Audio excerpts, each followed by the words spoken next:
IT industry, you must have noticed it is nowadays becoming a trend to keep switching jobs at lightning speed.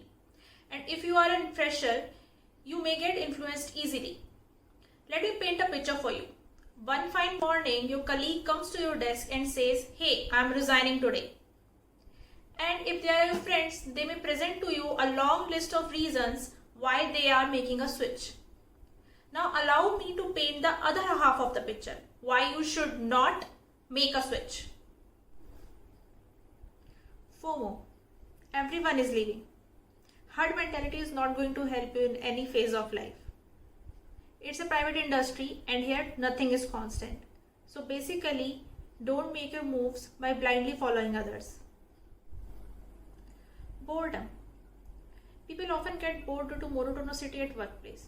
In few of the cases, it can be solved by working on a new project or taking a small vacation. However, mostly it's caused by the mismanagement of professional and personal life. All you need to do is establish some healthy boundaries between two schedules. Since the lockdown started, I remained in my room for whole of the day, but still I remained sound. I don't have any strict schedule. All I do is monitor my screen time, take small tea breaks in between, and if I'm getting super bored, I just go and voluntarily help my mother in kitchen work or chat with my family and friends who are outside of work. Doing this only made sure that I can have enough energy to do my work and still enjoy my life. Basically, you have to understand the reason in order to make the right choice.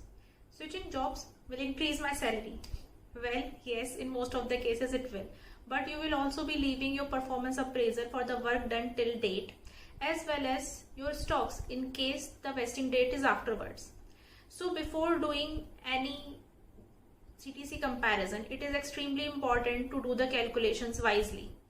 Another thing to keep in mind is everything comes with a cost. With higher salary comes higher expectations. Usually in the industry, the companies having lowest attrition rates are not the highest payers. However, what they provide is an environment for your overall growth, like decent package, work-life balance, and also extend empathy in the hour of need. My current project is boring.